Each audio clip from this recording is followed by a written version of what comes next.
The invitation wasn't an olive branch. It was a weapon disguised in cream-colored cardstock and elegant calligraphy. Elara Vance knew it the moment she saw it. Her ex-husband, the real estate magnate James Croft, was hosting a gala to celebrate his new engagement. He had personally requested her presence. It was a summons, not an invitation. A command performance for his own cruel theater. She knew he wanted an audience to witness her final humiliation, to see the quiet, supportive wife he'd discarded now living a small, unremarkable life. She went anyway, not out of foolish hope, but to retrieve the last piece of her old life he held hostage. She had no idea that by sunrise his world would be a footnote in hers. Elara Vance lived in a world of muted colors. After the divorce, she had moved into a modest one-bedroom apartment in a quiet tree-lined suburb, a world away from the sprawling glass and chrome penthouse she had once called home. Her life was now filled with the gentle scent of old books and brewing tea, a stark contrast to the cloying aroma of expensive perfume and the metallic tang of ambition that had permeated her 14 years with James Croft. She had been the architect of his ascent, not in the boardroom, but in the quiet hours of the night. James was the face, the charisma, the ruthless negotiator. Elara was the mind, the strategist, the one who could see the subtle patterns in the market, the unseen value in a neglected property. She had a degree in art history, and a preternatural eye for aesthetics and structure, which she had applied to his burgeoning real estate empire. She'd identified the historic districts ripe for revitalization, sourced the architects who could blend the modern with the classic, and curated the art that turned his cold lobbies into spaces of breathtaking beauty. He had called her his secret weapon. Then once the empire was built and impregnable, the weapon was no longer needed. He'd told her she was lacking in public presence, that his new status required a partner who could shine under the lights. The woman he chose was Tiffany Sterling, an Instagram model 20 years his junior, whose primary skill was reflecting his own perceived brilliance back at him. The divorce had been swift and brutal. James's lawyers, a pack of silver-tongued sharks from the firm of Blackwood and Finch, had painted her as a simple housewife with lavish tastes, conveniently omitting her foundational contributions to his success. Exhausted and heartbroken, Elara had settled, taking only a fraction of what she was owed, just to escape the suffocating grip of his ego. She wanted peace more than she wanted money. The invitation arrived on a Tuesday. The thick, creamy envelope felt alien in her simple mailbox. His new address was embossed in gold leaf, the Olympian Tower, Penthouse A, the highest residence in the city he now claimed to own. Inside the calligraphed script was a punch to the gut: James Croft and Tiffany Sterling request the pleasure of your company to celebrate their engagement. Her first instinct was to burn it. Why would he do this? It wasn't enough that he had taken her youth, her ideas, and her name. Now he wanted to parade his victory in front of her. She was about to tear it in half when a handwritten note fluttered out from between the folds. Elara, I know this is unorthodox, but I insist you come. As a gesture of goodwill for our shared past, I have something for you. A final piece of the puzzle. Consider it my parting gift. Don't make this difficult. J. She knew instantly what he meant. Her grandfather's watch. It wasn't particularly valuable in terms of money, but it was the only thing she had left of him. During the messy move-out, it had gone missing. James had denied seeing it, but she knew his tactics. He was a master of emotional leverage. He was holding her memory hostage, and the ransom was her presence at his triumph. Her best friend, a pragmatic and fiery lawyer named Maria, was livid.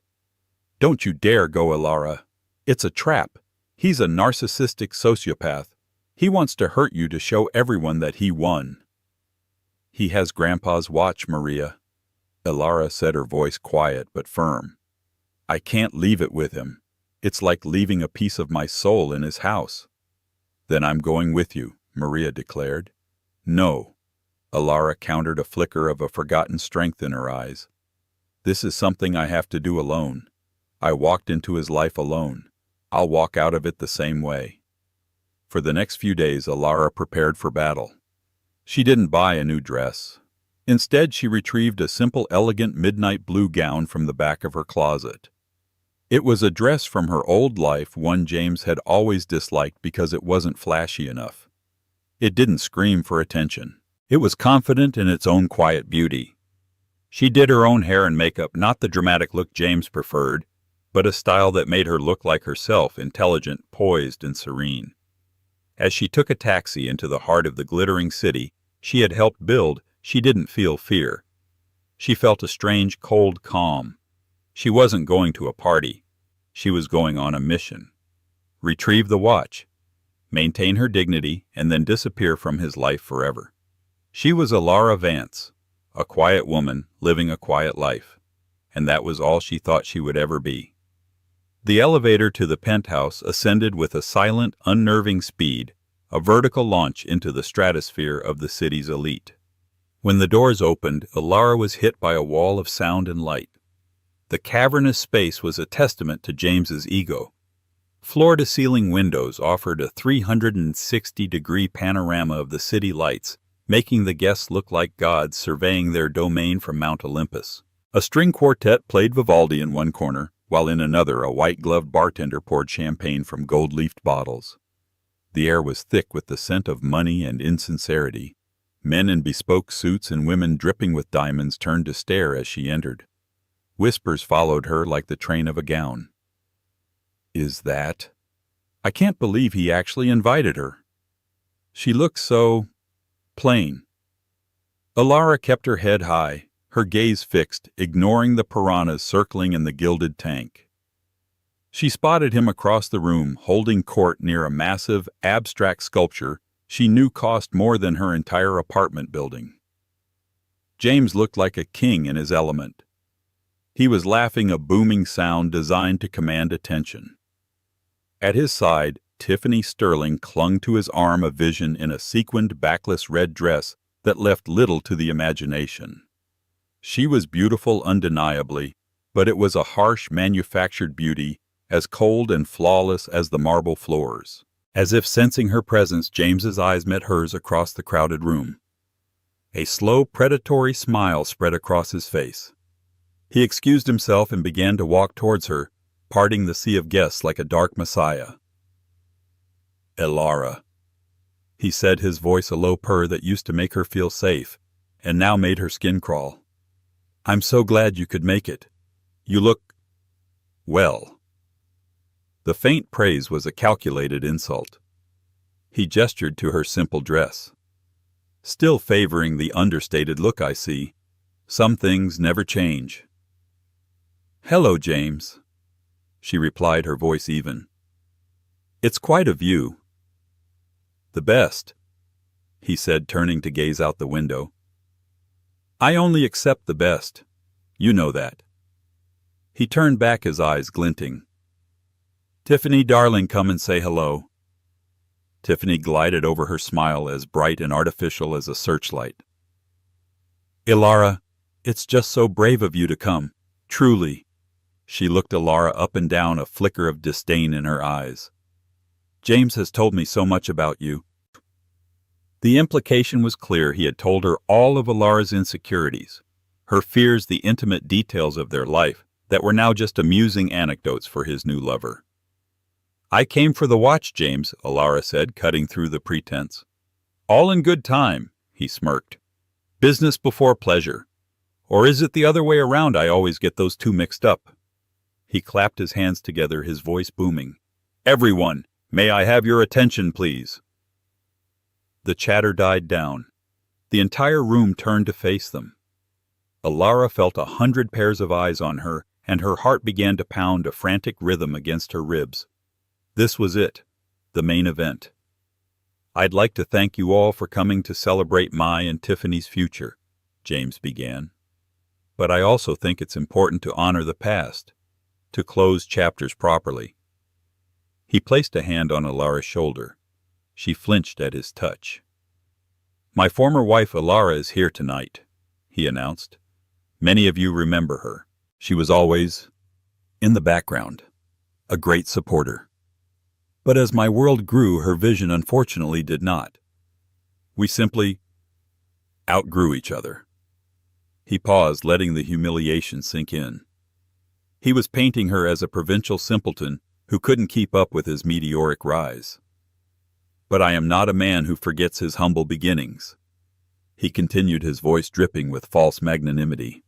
And I know things have been difficult for Elara since we parted ways. So I wanted to give her something. A little starter kit for her new life. A waiter approached holding a velvet tray.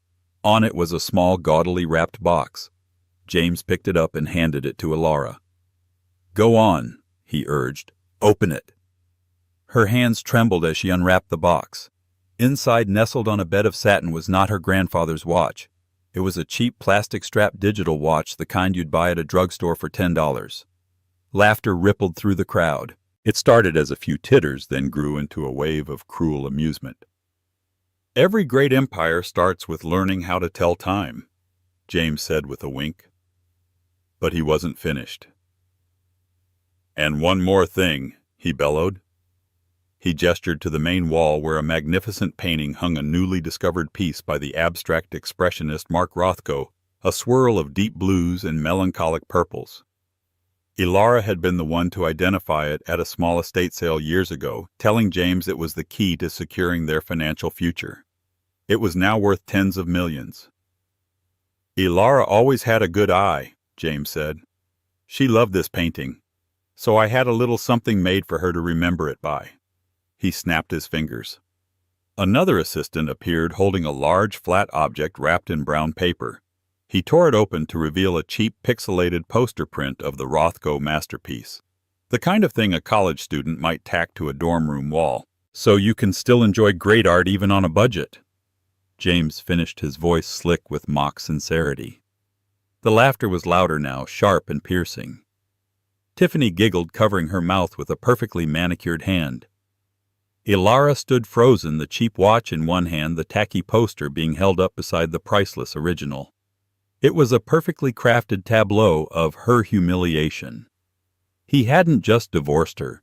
He was trying to erase her, to rewrite history and reduce her legacy to a punchline. Her eyes burned, but she refused to cry.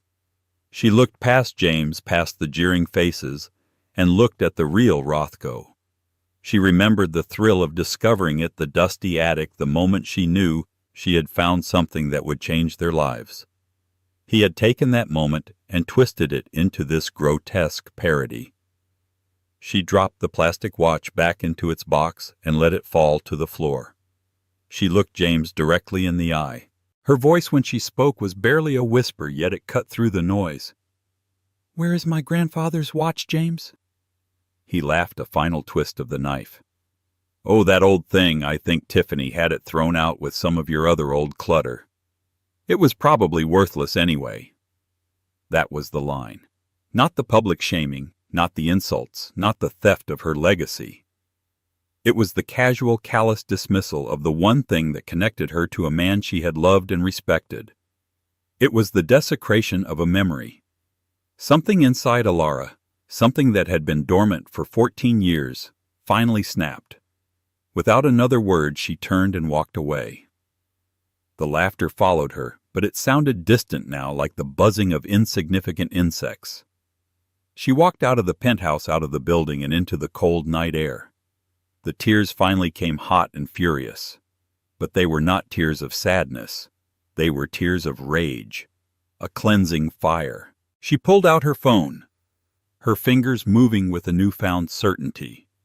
She scrolled through her contacts, past Maria, past her few remaining friends, to a name she hadn't called in 15 years, a name associated with a part of her family she had been taught to forget.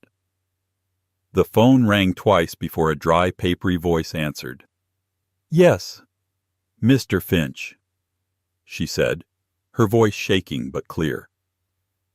"This is Elara Vance. My mother was Eleanor Dubois." There was a pause on the other end of the line. Then the voice returned, imbued with a sudden, startling energy. "Miss Dubois, we've been waiting for your call." The name on her phone screen was Alistair Finch. It wasn't a name she had thought about in years. Alistair Finch was a name whispered in hushed tones during her childhood, a ghost from her mother's estranged family, the Dubois. Her mother, Eleanor, had been a gentle, artistic soul who had run away from a life of immense stifling wealth to marry Elara's father, a humble history professor. Eleanor had spoken little of her family, only that they were complicated and lived in a world of secrets and obligations she wanted no part of. The only tangible connection Elara had to that world was Alistair Finch. He was the Dubois family lawyer, a man of legendary discretion and loyalty. Before Eleanor passed away, she had given a teenage Elara a small sealed envelope.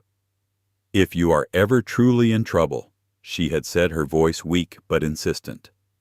"If you ever find yourself with nothing left and no one to turn to, you call this man. He holds a key for you. But I pray you never have to use it." For years Elara had honored that wish. Even during the ugliest moments of her divorce, calling him had felt like a betrayal of her mother's choice to live a simple life. But standing on the cold pavement, the sound of her own humiliation still ringing in her ears, she knew that moment had arrived. James hadn't just taken her home and her husband. He had systematically stripped her of her dignity and her past. He had left her with nothing. "Miss Dubois," Alistair Finch repeated over the phone, the formality a strange comfort. "I must confess I am both relieved and saddened to hear from you. Relieved because the terms can finally be met. Saddened because I can only assume the circumstances are dire as your mother predicted they might be." I need help, Mr. Finch," Elara managed, her voice cracking.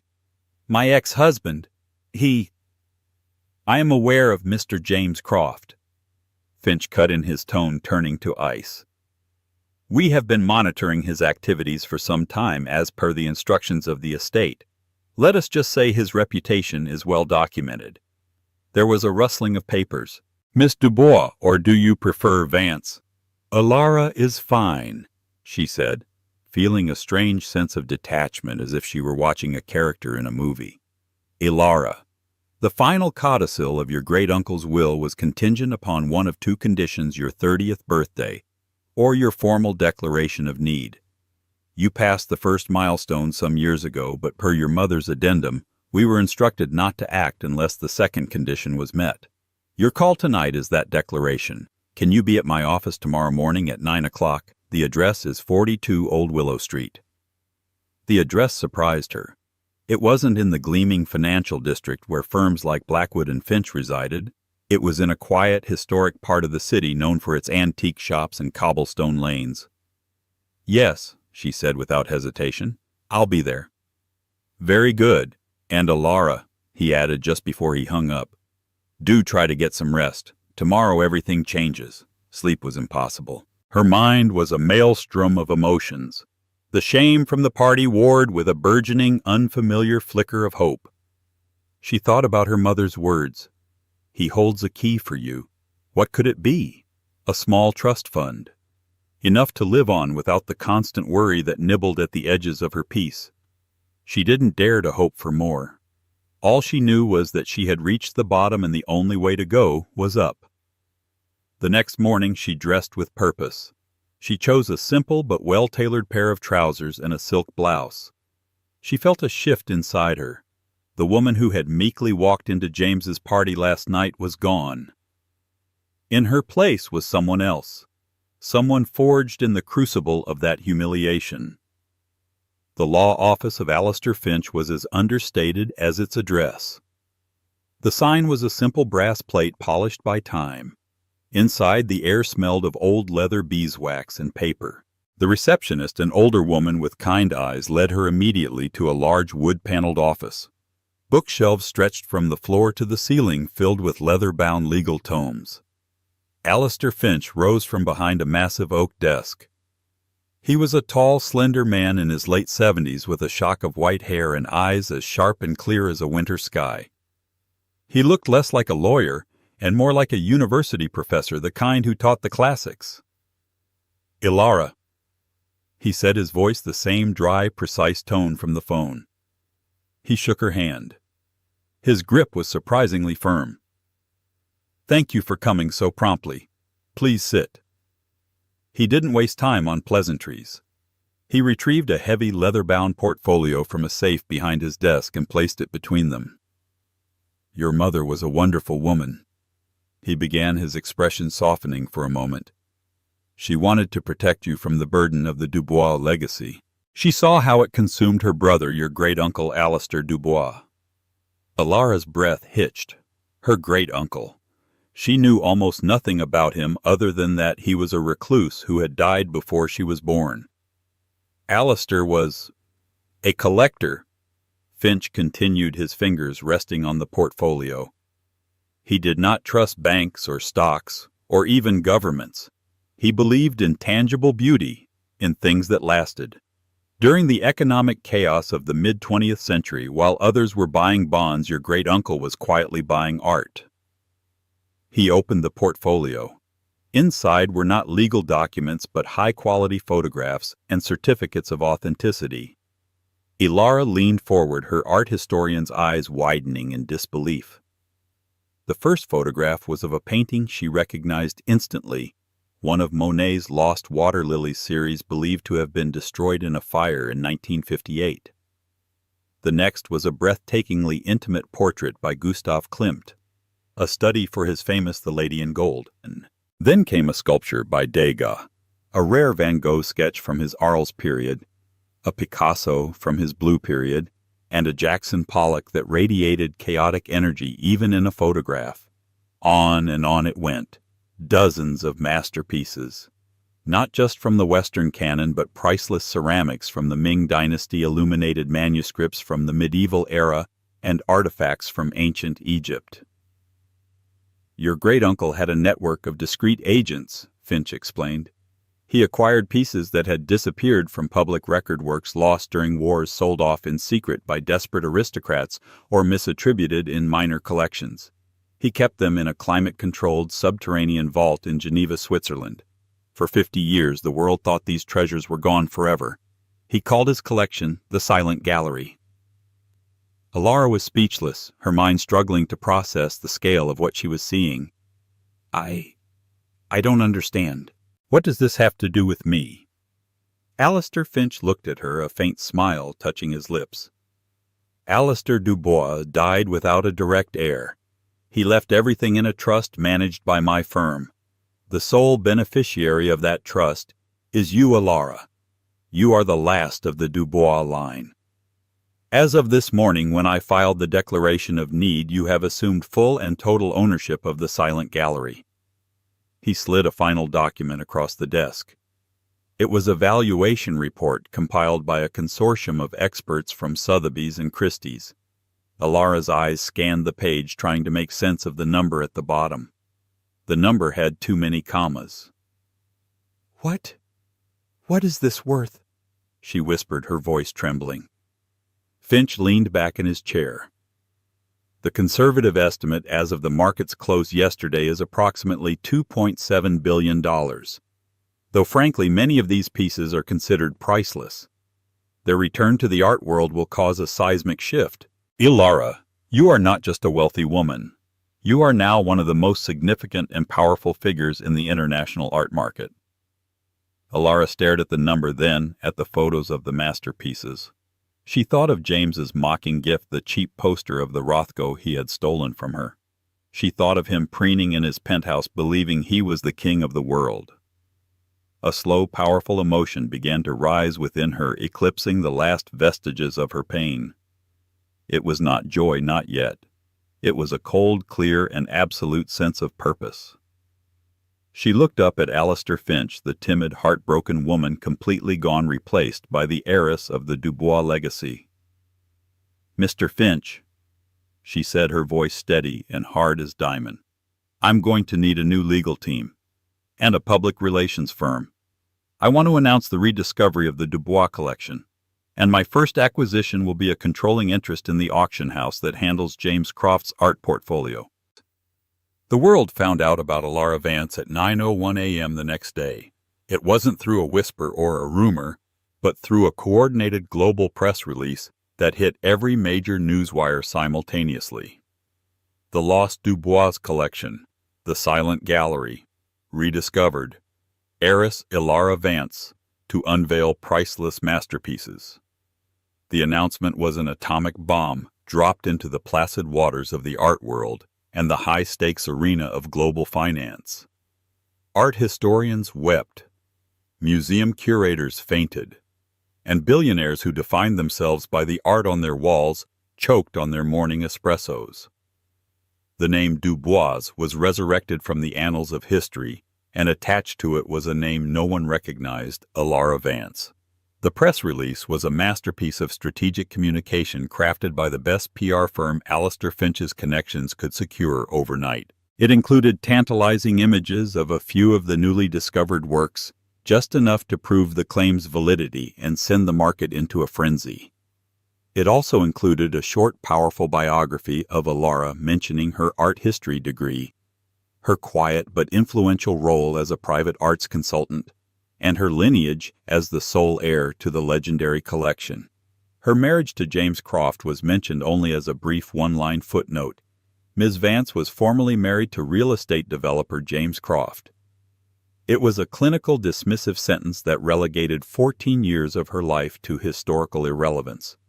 In his penthouse, James Croft saw the news on a financial channel. His first reaction was disbelief. He laughed. Elara Vance, an heiress. The woman couldn't even balance a checkbook.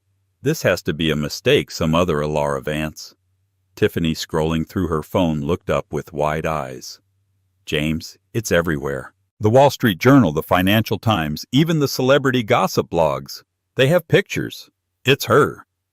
James snatched the phone. He stared at the professional headshot that accompanied the articles. It was Elara, but not the one he knew.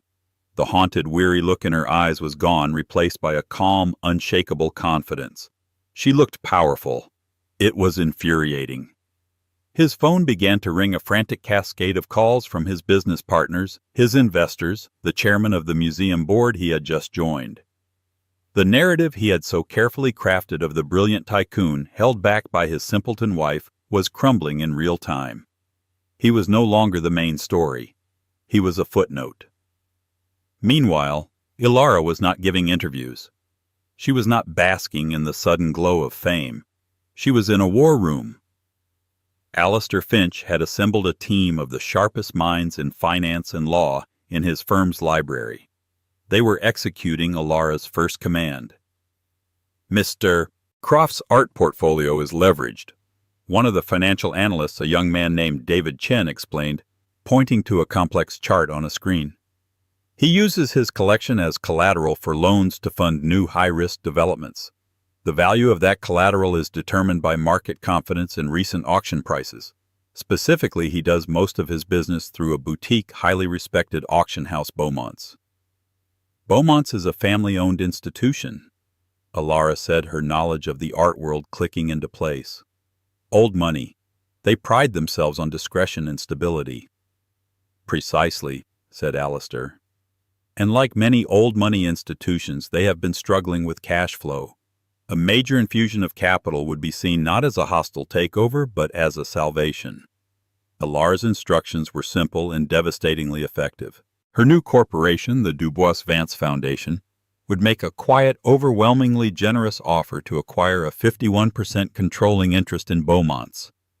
The offer would include a promise to respect the family's legacy and a massive consignment of several mid-tier pieces from the Dubois collection for their upcoming spring auction. For the Beaumont family, it was an offer they couldn't refuse, a golden lifeline from the most talked-about name in the art world. The deal was done in less than 24 hours. By the time James's brokers at Beaumont's called him, it was to inform him with great deference that the auction house was now under new majority ownership. And the new owner, Ms. Elara Vance, had requested a full review of all major client portfolios, particularly those heavily leveraged. James felt a cold dread snake its way up his spine. This wasn't a coincidence. This was a targeted attack. The timid, background-dwelling woman he had mocked and discarded was now his boss in the one area where his reputation was most vulnerable. Elara's second move was even more audacious. She announced a press conference to be held not in a stuffy corporate office, but at the Metropolitan Museum of Art. She had arranged through a staggering donation to loan one of the collection's most significant pieces to the museum for public display, the lost Monet. The announcement sent a clear message. She was not a hoarder of wealth like her great-uncle. She was a custodian of culture, a philanthropist. It painted her as a figure of grace and public spirit, the antithesis of the greedy, self-serving image James had cultivated. For the press conference, she didn't choose a power suit. She wore a simple, elegant cream-colored dress designed by a young up-and-coming designer she wanted to support. When she stepped up to the podium, flanked by the museum's director and a beaming Alistair Finch, a hush fell over the room. She did not mention James. She did not speak of revenge. She spoke of her great-uncle's vision of the importance of art in a fractured world and of her mission to share these rediscovered treasures with the public. Her voice was calm, intelligent, and filled with a passion that was impossible to fake. "For too long these works have been silent," she said, her voice resonating through the grand hall. "My foundation's goal is to give them back their voice, to let them speak to a new generation." Watching the live stream from his office, James felt a surge of pure, impotent rage. She was erasing him. In the new story being written, she was the heroine, a patron of the arts, a woman of substance. And he was the fool who had cast a diamond aside, believing it was a common stone. Later that afternoon, Elara sat with Alistair in the now empty museum hall, gazing at the Monet. The swirls of paint were mesmerizing, a universe of color and light. "That was brilliantly executed, my dear," Alistair said, a proud twinkle in his eye. "You have completely controlled the narrative." Elara watched the way the light played on the canvas.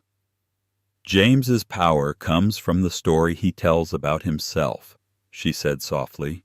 "The powerful mogul, the man with impeccable taste, the winner who sheds his weak past. I'm not going to fight his story.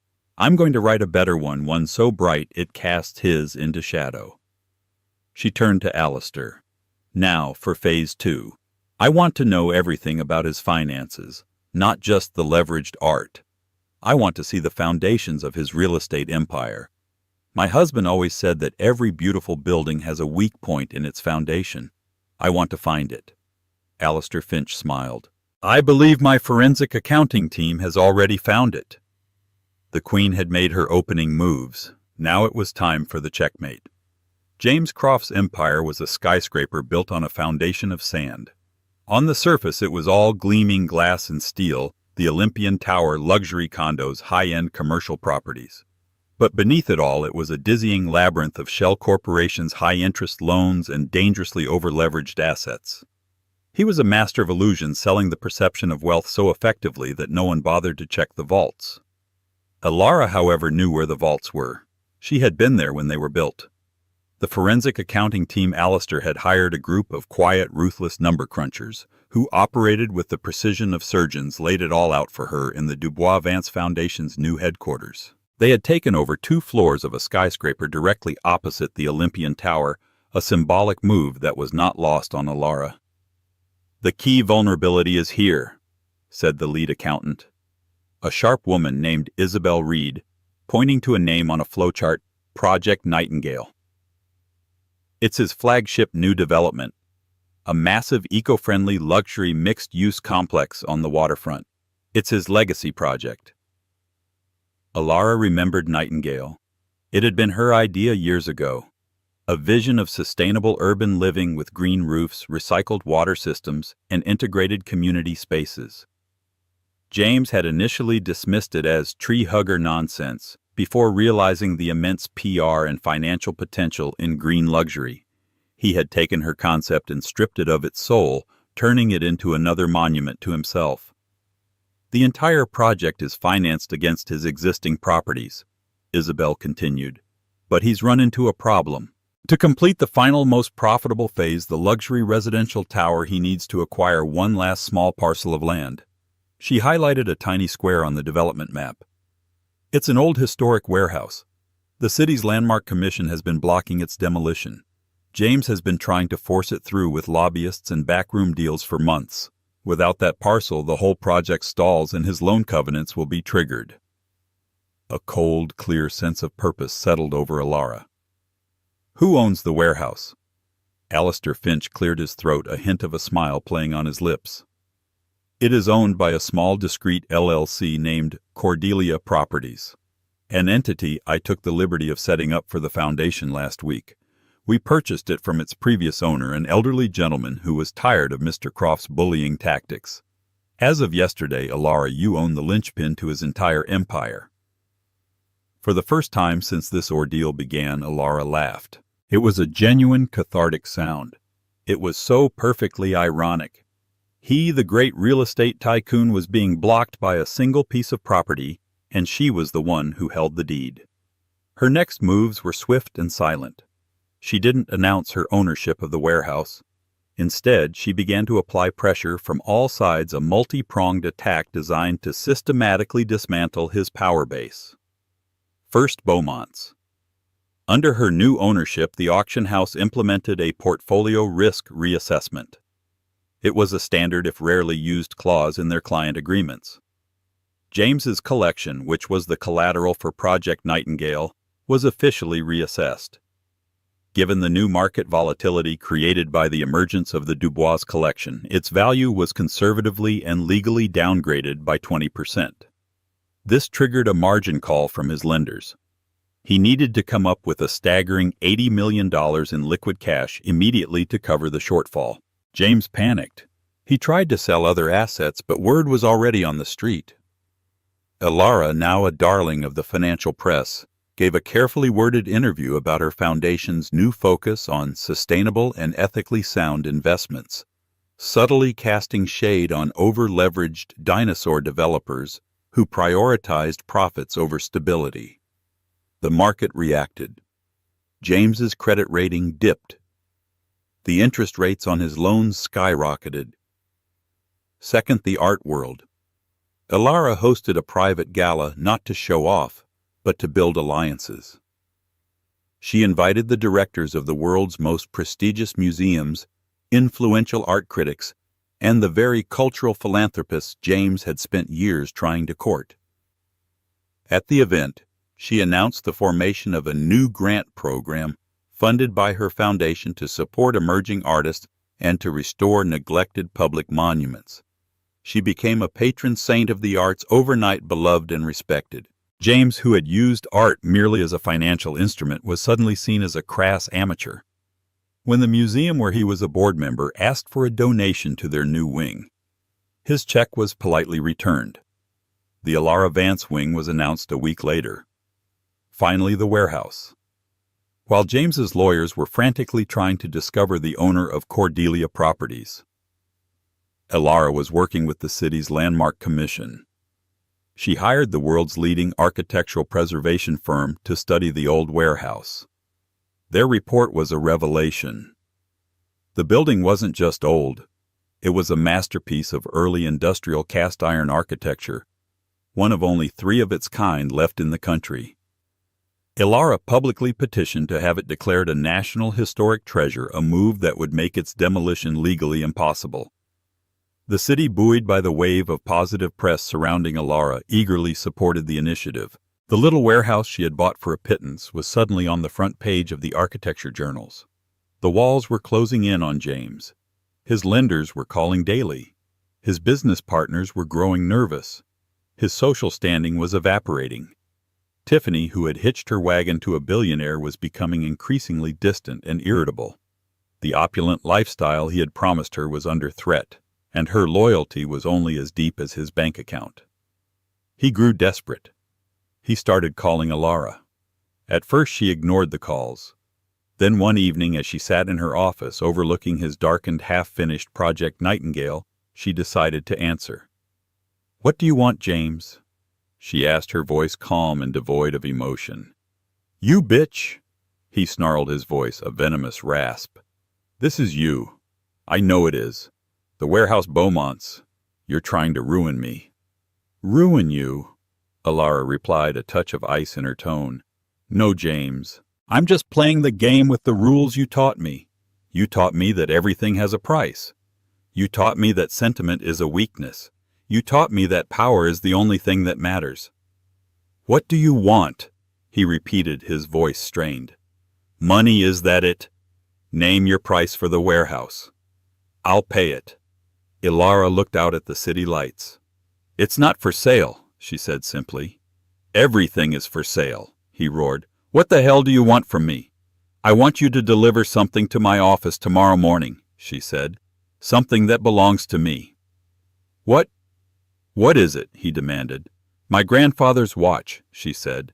And James, if it has a single scratch on it, I will not only let Project Nightingale crumble into dust, but I will personally finance your competitors and buy up every last asset you have until the only property you own is the suit on your back. She hung up the phone, the silence of her office rushing back in. The metamorphosis was complete. The timid woman who had cried on a cold street corner was gone. In her place stood a queen calmly and methodically dismantling the kingdom of the man who had wronged her, and she was just getting started.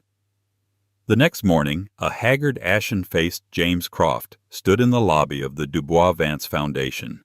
He clutched a small velvet pouch in his hand. The swagger was gone, replaced by the nervous energy of a man on the brink of collapse. He had spent the entire night tearing his penthouse apart, frantically searching for the watch. Tiffany, disgusted by his desperation, and seeing the writing on the wall, had packed her bags and left in the middle of his search, taking a significant amount of jewelry with her as a severance package. He eventually found the watch, not thrown out, but tucked away in a drawer of his desk, a trophy he had kept to remind himself of his victory. Now it was the symbol of his utter defeat. He was not made to wait. Elara's assistant escorted him directly to her office. The space was the polar opposite of his own ostentatious penthouse. It was elegant, filled with light classic furniture and a few carefully chosen pieces of art, not as investments, but because she loved them. It was a space that spoke of quiet confidence, not screaming ego. Elara was standing by the window looking out at his stalled Nightingale project. She turned as he entered, her expression unreadable. He wordlessly walked to her desk and placed the velvet pouch on its polished surface. "Here," he grunted. She picked it up, her fingers closing around the familiar cool metal. She didn't open it. She didn't need to. She just held it, the last piece of her old life finally returned. She placed it gently to the side. "Thank you, James," she said, her voice even. "You may go now." He stared at her, dumbfounded. "That's it, I give you the watch, and you let Nightingale proceed." Elara gave a small, humorless smile. "Oh no, this wasn't a negotiation. This was you returning stolen property. The fate of your project is an entirely separate matter." "You can't do this, Elara," he pleaded, the desperation finally breaking through his pride. "I'll be ruined. Years of work, everything I've built." "Everything I helped you build," she corrected him softly. "You seem to forget that, James. You forget the late nights I spent analyzing zoning laws. You forget the design concepts I drafted. You forget the artists I discovered to give your cold buildings a soul. You didn't just discard a wife. You discarded your partner, your strategist, and your secret weapon. And you did it in the cruelest way imaginable." She walked around the desk and stood before him, forcing him to meet her gaze. "You humiliated me for sport. You tried to reduce me to nothing, a punchline in the story of your great success. You thought I was worthless. That was your mistake." "I'll give you a share," he blurted out, a sweaty sheen on his forehead. "A large share of the Nightingale profits. We can be partners again." The offer was so pathetic, so transparent, that Elara almost felt a flicker of pity for him. Almost. "The time for partnership is long past," she said. "However, I am not a monster, James. Unlike you. So I will give you a choice." She gestured to two documents her legal team had prepared, lying side by side on her desk. "Option A," she said, tapping the first document. "You dissolve your company. You sell off all your assets in an orderly fashion to pay your debts. I will buy the unfinished Nightingale project from the bank for pennies on the dollar. You will walk away with nothing, but you will not be in debt. You will be free to go and start over somewhere far away from here. And option B, he whispered, his voice hoarse. Option B, she said, her voice turning to steel. You fight me. You declare bankruptcy. You get dragged through the courts for years. My legal team will bury yours in litigation. Every shady deal, every tax loophole, every lie you've ever told will be brought into the light. The press will feast on you. By the time it's over, you will not only have nothing, but your name will be so toxic that you won't be able to get a loan to buy a hot dog. You will be a pariah. The choice is yours. James stared at the documents, his face a mask of disbelief and fury. This was the woman he had called plain simple and lacking vision. This was the woman he had mocked with a plastic watch. She had him in a perfect, inescapable checkmate.